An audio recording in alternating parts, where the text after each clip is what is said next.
दिल्ली से 34 लाख करोड़ रुपया भेजा गया, पूरा 34 लाख करोड़ लोगों के खाते में पहुंचा। तो मेरे मोदी जी वो मोदी जी हैं जो संविधान की शपथ लेने के पहले और संसद भवन में प्रवेश करने से पहले उस संसद भवन को लोकतंत्र का मंदिर मान करके वहां माथा टेकने का काम करते हैं। उत्तर प्रदेश के उप मुख्यमंत्री केशव प्रसाद मौर्य जी का आगमन होने वाला है। भारतीय जनता पार्टी के तरफ से चतरा लोकसभा संसदीय क्षेत्र में एक दिवसीय दौरा किए उत्तर प्रदेश के डिप्टी सीएम केशव प्रसाद मौर्य। आपको बताते चले कि लोकसभा चुनाव को लेकर के चतरा लोकसभा भ्रमण करने के दौरान नीलांबर पीताम्बरपुर प्रखंड के मिडिल स्कूल चौक मैदान में लैंड किए हेलीकॉप्टर से जनसभा में संबोधित करते हुए नजर आए संसद उम्मीदवार कालीचरण सिंह को। देखिए इस वीडियो के माध्यम से क्या कुछ कहें 20 मई को वोट को लेकर के।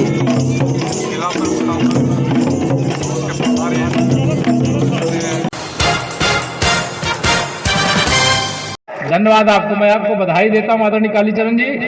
मंच पर हमारे साथ सुबह से ही इस प्रदेश सरकार के पूर्व मंत्री और विधायक स्टार प्रचारक आदरणीय रणधीर सिंह जी, हमारे बहुत अच्छे मित्र जिनके विधानसभा चुनाव प्रचार के समय भी मुझे आने का मौका मिला था, सबको मैं प्रणाम करता हूं, सबको बहुत राम राम करता हूं, सबको जोहार करता हूं। 2014 में मोदी जी की लहर थी कि नहीं थी?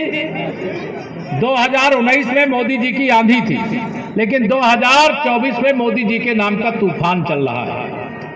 आप सबसे निवेदन है, चतरा लोकसभा से अगर कोई बाहर से प्रत्याशी पार्टी नेतृत्व ने भेजा तो आपने विजय तिलक लगा करके मोदी जी की सेना में शामिल करने के लिए यहां से भेजने का काम किया था।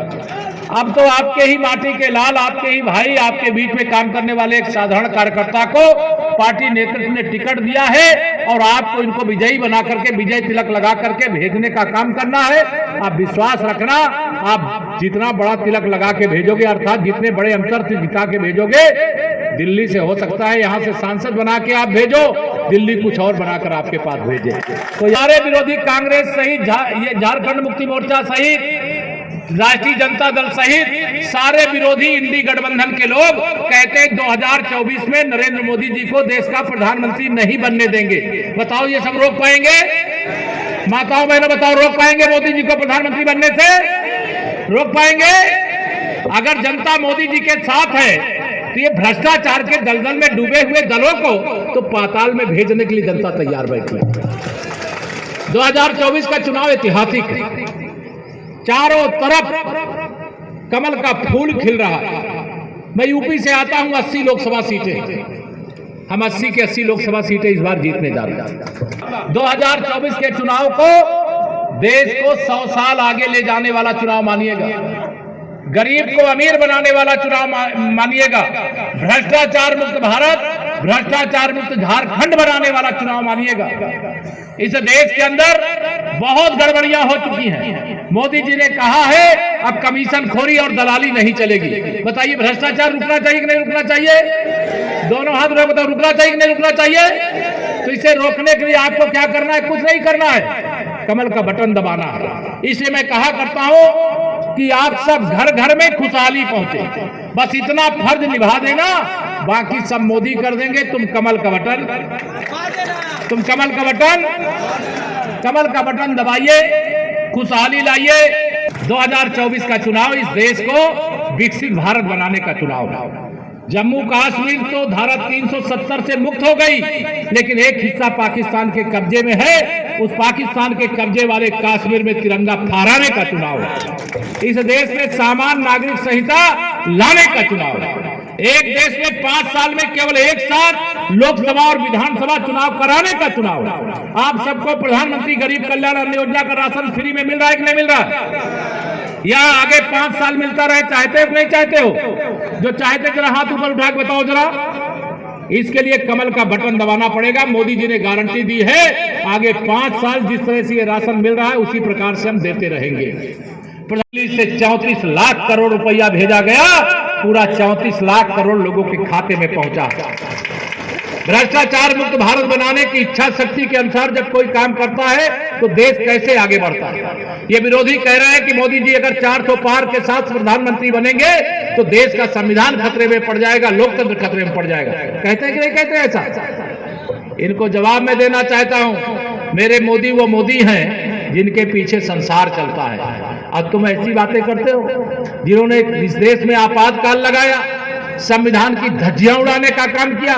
और जब मेरे मोदी जी देश के प्रधानमंत्री बनने से पहले सांसद के रूप में संसद भवन में प्रवेश किए तो जैसे कोई मंदिर में घुसता है, पहले माथा टेकता है फिर अंदर प्रवेश करता है। तो मेरे मोदी जी वो मोदी जी हैं जो संविधान की शपथ लेने के पहले और संसद भवन में प्रवेश करने से पहले उस संसद भवन को लोकतंत्र का मंदिर मान करके वहां माथा टेकने का काम करते हैं। संविधान के सामने सिर झुका करके जो शपथ लेने का काम करते हैं, जो पिछड़ों का हो हक हो, चाहे अगड़ों का हो, चाहे आदिवासियों का हो, चाहे अनुसूचित जाति के भाई बहनों का हो, उनका हक ईमानदारी से उनको देने का काम करते हैं। अगर यही कर्म किए होते 60 साल तो मोदी जी प्रधानमंत्री नहीं बनते, कांग्रेस की ही सरकार रहती। कांग्रेस के कारनामे काले काले थे, उनके पूरा इतिहास काले कारनामों से भरा हुआ है। उन्होंने देश को बर्बाद करने का, बदहाल करने का काम किया है। आज देश को आगे बढ़ाने का काम मेरे मोदी जी कर रहे हैं तो उसमें बाधा बन रहे हो। करो मोदी जी को पीएम नहीं बनने देंगे, ये रोक पाएंगे क्या पीएम बनने से मोदी जी को? आप सबको एक संकल्प दिलाने के लिए, मोदी जी नहीं आते तो जम्मू कश्मीर से 370 हटती क्या? मोदी जी नहीं आते तो अयोध्या में रामलला का मंदिर बनता क्या? अगर मोदी जी ने एक वादा पूरा किया है, धारा 370 को हटा करके इस 35% महिलाओं को लोकसभा और विधानसभा के लिए आरक्षण तय कर दिया। इसलिए आप सब आज से इस संकल्प के साथ 17 दिन चुनाव का बचा है। मोदी जी 18 घंटे काम करते हैं, आप 17 दिन केवल काम करिए और इस विश्वास के साथ काम करिए कि मोदी जी को अगर आपने कमल का फूल खिला करके दे दिया तो मोदी जी आपके परिवार को, आपके गांव को, आपके लोकसभा क्षेत्र को, आपके झारखंड को और आपके हिंदुस्तान को कमल के फूल की तरह खिला देंगे। इस विश्वास के साथ आप सब लोग लगिए। मेरे पास पर्ची आ गई, हेलीकॉप्टर के जो पायलट हैं कि तुरंत उड़ना है, उनकी समय सीमा होती है।